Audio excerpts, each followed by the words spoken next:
This is the Farm Monitor. For over 50 years, your source for agribusiness news and features from around the Southeast and across the country, focusing on one of the nation's top industries, agriculture. The Farm Monitor is produced by one of the largest general farm organizations, the Georgia Farm Bureau. Now here are your hosts, Ray DeLesio and Kenny Bergamy. All right, time to have some fun, maybe learn something in the process. This, however, is common knowledge, talking about the smooth vocal tones of Kenny B. Oh, yes. Bringing you the hits and the rundown of another great show. Straight ahead on the program, if you're wondering just how much of a financial impact the pandemic had on ag in 2020, we've got the answer. And one of the sectors hit the hardest may surprise you. For the most part, it's been a pretty mild winter here in Georgia, so what does that mean for peach producers?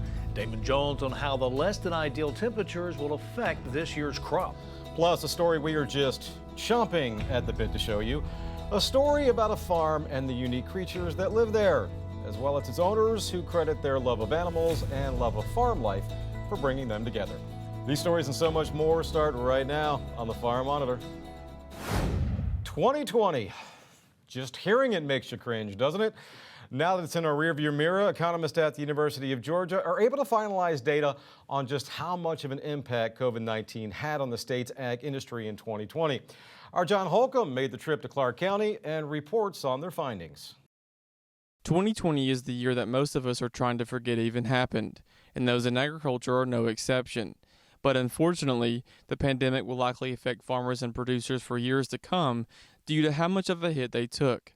It's for that very reason that the University of Georgia wanted to see just how much farmers and producers in the state were affected, both emotionally and financially, and conducted COVID-19 impact surveys to try and find out. From the time the pandemic started, we wanted to find out what the effects were on agriculture, and so we conducted a survey. The first wave of surveys was in May of 2020, what we call our spring survey, and then another one from December through February, our year-end survey for more of a retrospective. We wanted to talk to farmers in Georgia about the commodities affected and some of the effects on their businesses and their lives from a pandemic. Between the spring and end-of-year surveys, they ended up getting more than 1,000 responses, and to no one's surprise, it was a terrible year for everyone. But according to the data, those in livestock had an exceptionally bad year due to the volatility the livestock market saw. We had a very strong response from livestock producers. In Georgia, that primarily means cattlemen and dairy producers.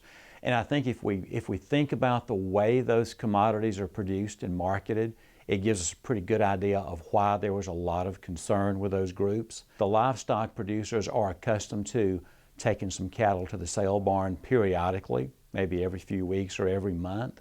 If you're a dairy farmer, your cooperative is picking up your milk production probably on a daily basis, or at least every couple of days. So as we saw this wild price volatility as the pandemic played out, these guys are really seeing that hit their bottom line on almost a daily basis. That, of course, can be attributed to outlets for their cattle being cut off. Sale barns were closed, restaurants closed, school cafeterias closed, and of course processing facilities were having to shut down because of the virus. We also saw supply chain disruptions. We saw plants close down for deep cleaning or because of infected workers or through the need to impose some social distancing on their production lines. So they had to stretch workers out, put barriers in place between workers and that sort of thing. So that created a hole in the supply chain. If you think about that for, say, the typical beef plant, it might have shut down. So there were a lot of cattle on feedlots that were already set to go to slaughter plants that had nowhere to go all of a sudden. The good news is, though, that things have seemed to have turned around for livestock producers, and according to Shepherd, are in a better position going forward if anything like this were to happen again. I think the slaughter plants have learned how to very quickly adapt to situations like this, so they're much more prepared going forward for anything that may come along. And our demand for beef per capita consumption is still very strong. Export markets are very strong. Reporting in Clark County for the Farm Monitor, I'm John Holcomb. As we all know, Georgia peaches are world-renowned for their superior texture and unmatched sweetness. However, to get the most out of every fruit, they must first receive the right number of chill hours during the growing season. David Jones gives you an update on this year's crop and what producers should be on the lookout for.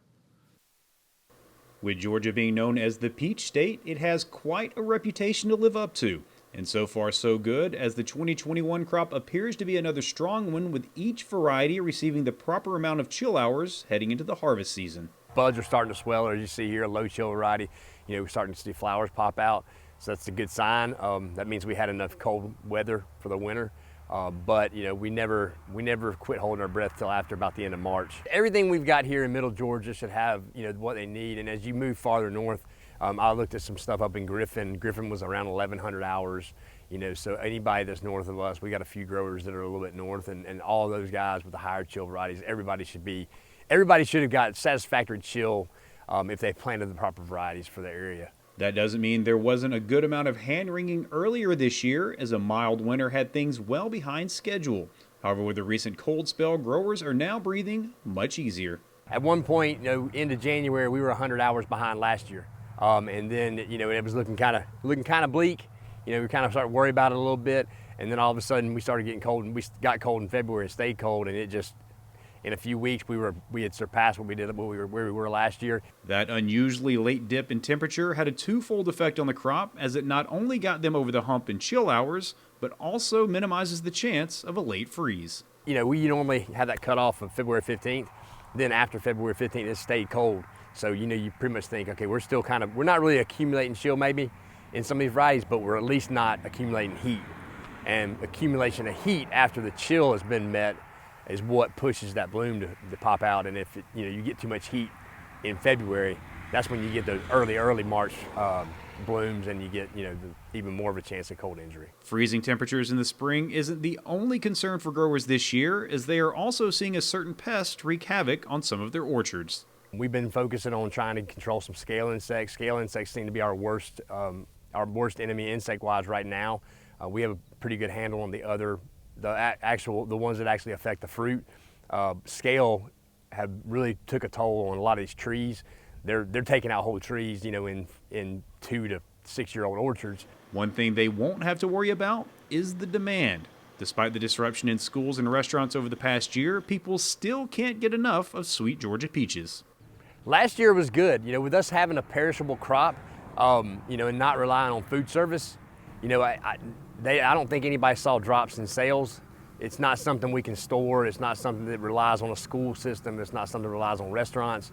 Those type of avenues are just bonuses. Reporting from Peach County, I'm Damon Jones for the Farm Monitor. Like peaches, another staple here in Georgia, the annual PB&J Day, which was recently held in Atlanta, marking the start of the National Peanut Month. While the location may have changed due to COVID-19, numerous state representatives and industry leaders were still on hand to recognize all the good work done within the industry. That includes a 10,000 jar donation to the Atlanta Community Food Bank, which is much needed during these trying times. It's one of our most needed items that we seek out when we're out trying to find food donations. So, it feeds so many different people out of just one jar, and also it's very popular with kids as well. And so with high nutrition content in it, it's just a really great donation, and also one that it's hard for us to get. So it's just wonderful, and it comes at a wonderful time. When we come back, yes, they desperately need dental work, and they've been known to spit a time or two when threatened. But that shouldn't stop you from visiting this very unique alpaca farm.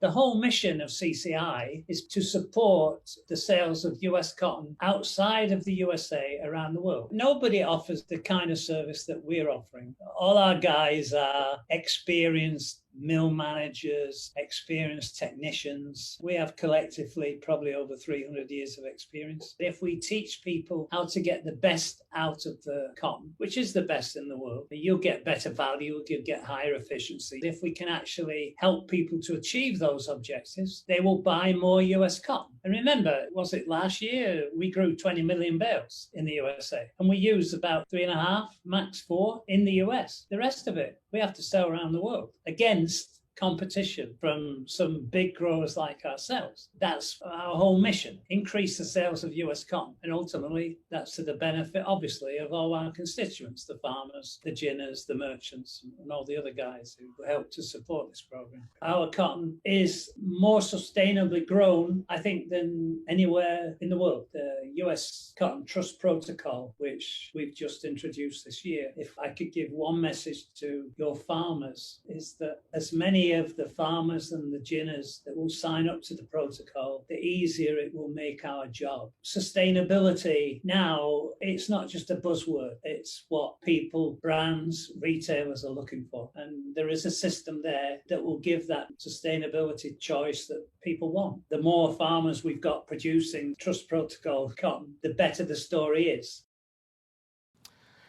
Well, it started out as a routine story to educate myself on alpacas. So I hopped in the car and headed north to Tryon, Georgia, home of TMMA Farms. Well, soon after I got there, I was quickly reminded that nothing in the world of TV and media is routine. And as you're about to see, the same can be said for TMMA Farms, a very unique and special place.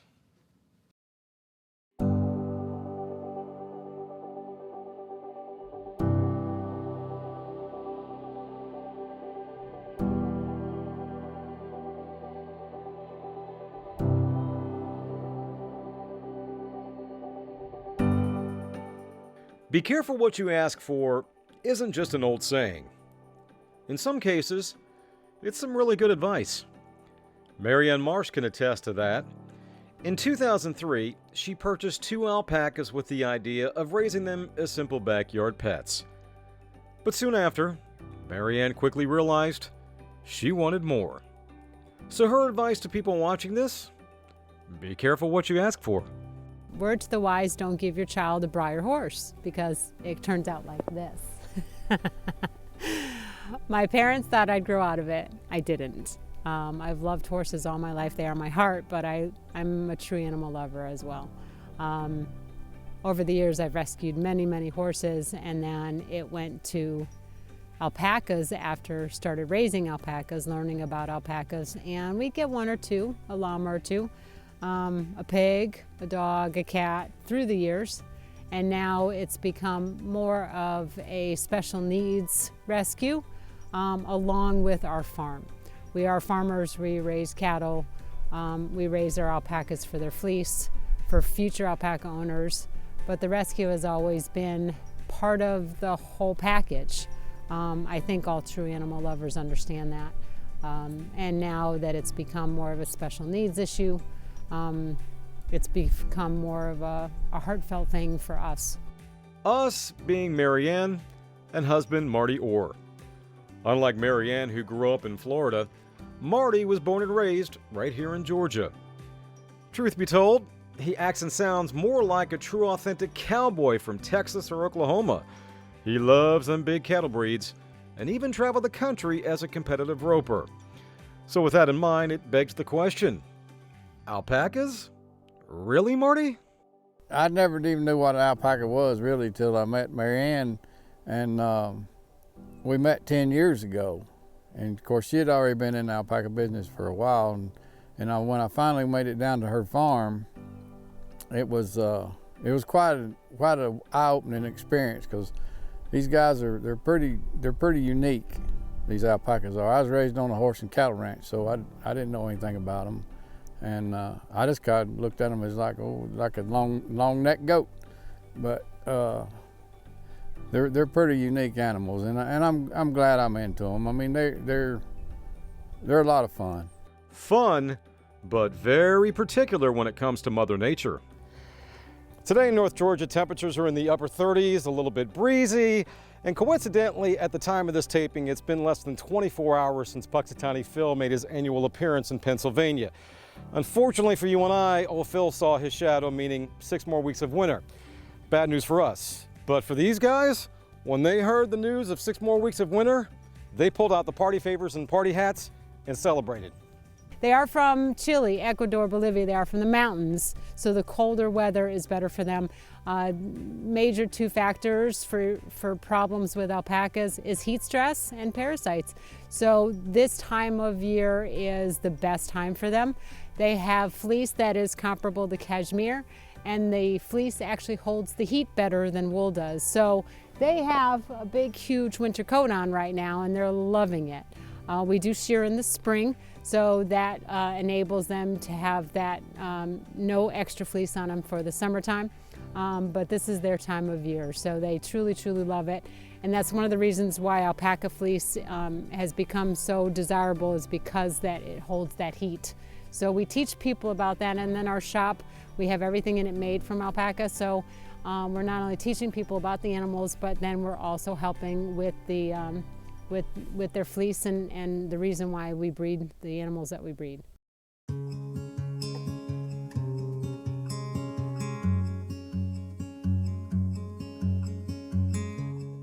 So yes, TMMA Farms is known for its alpacas, but in reality, it runs deeper than that.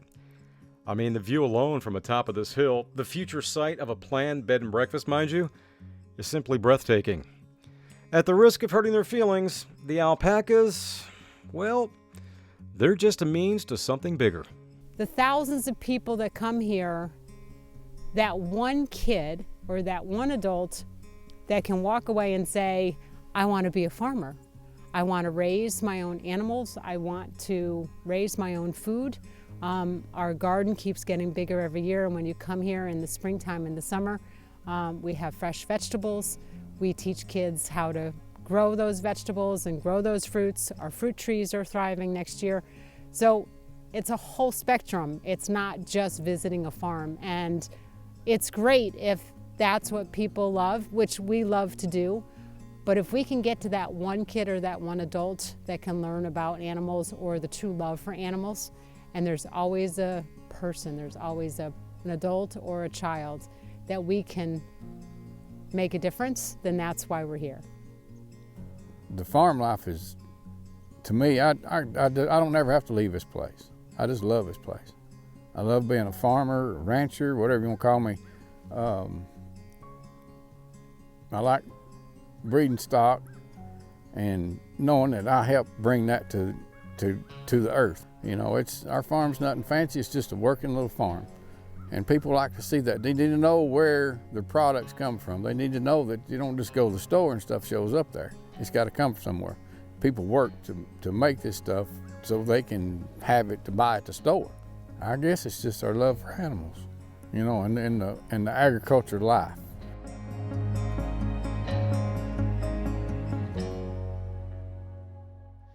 Amazing people, amazing place. And in case you're wondering, TMMA stands for the Marianne and Marty Alpaca Farm. Now you know. And something else worth mentioning, May 1st and 2nd, Marianne and Marty will host their annual Naked Paca Spring Festival. Visitors will get to see freshly sheared alpacas and llamas, learn all about the fleece and what we do with it. Lots of food and fun for the entire family. You can learn more by visiting tmmafarms.com. And don't forget, if you missed any part of this story or others on today's program, you can still see them in their entirety at our YouTube channel, The Farm Monitor. Just give yourself plenty of time to scroll through it because the archive goes all the way back to 2009. And once you're done there, just keep clicking, like the Farm Monitor Facebook page, send us some feedback too if you have a story idea or if you just want to leave us a comment or suggestion, shoot us a message either on Facebook or at the address on your screen, news@farm-monitor.com. Up next, Georgia wildlife specialist Kathy Church and some fascinating uses of an amazing tree. Stay tuned.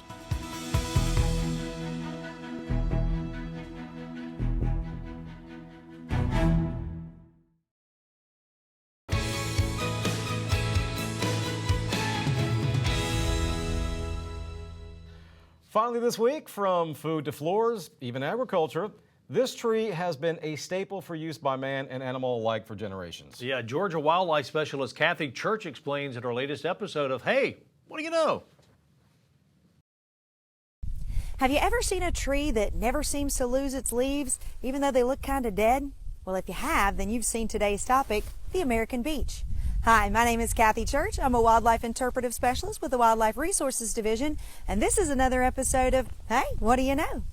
Now, the American beech has been around since the last ice age, and it's native to all of the eastern United States. It's also easily recognizable by its beautiful smooth gray bark, toothed leaves, and long cigar-shaped buds and big sprawling branches that provide lots and lots of shade.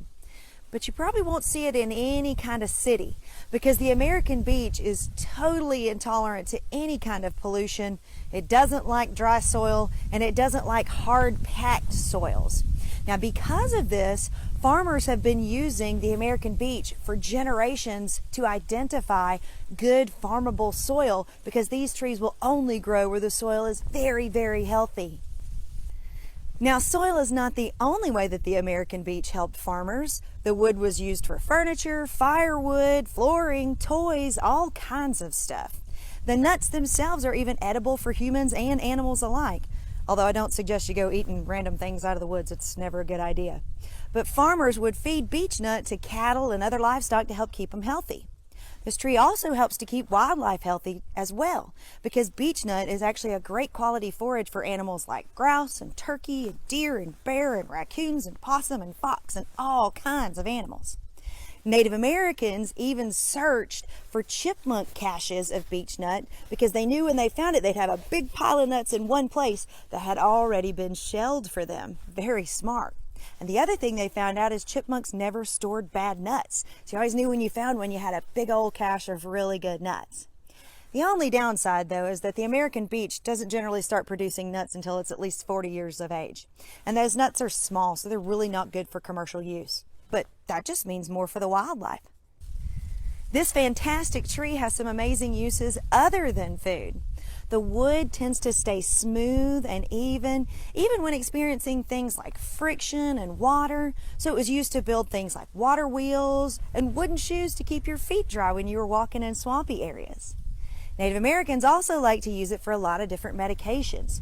For anything from soothing chapped lips to curing poison ivy, repelling mosquitoes, pain medicine for headaches, and even expelling worms from the body. Ew. Long ago, they used thin slices of the wood to actually write on. So some of the first books were made from the wood of the beech tree. Still to this day, in some languages, the word book and the word beech tree are the same word. So, hey, what do you know? The American beech keeps its leaves all winter long. It feeds animals and humans alike, can be medicine to cure all your ills, and even paper to write your medications down on. Hey, who knew? So guys, thanks so much for joining me today, and keep an eye out for more Hey, What Do You Know? Have a great day. Again, Kathy Church with Georgia DNR. And hey, what do you know? If you're a school or organization and would like for Kathy to come and speak to your group about the many facts of Georgia wildlife, you can contact her directly at the email address on your screen, kathy.church@dnr.ga.gov. Before we send you on your way, a friendly reminder that for all the latest ag news regarding food, recipes, and what's happening on Georgia farms, be sure you check out all of our social media platforms, including farm-monitor.com. You'll stay informed and see what's up in the world of agriculture and with us here on the show. Take care, everybody. We'll see you next time right here on the Farm Monitor. Have a great week.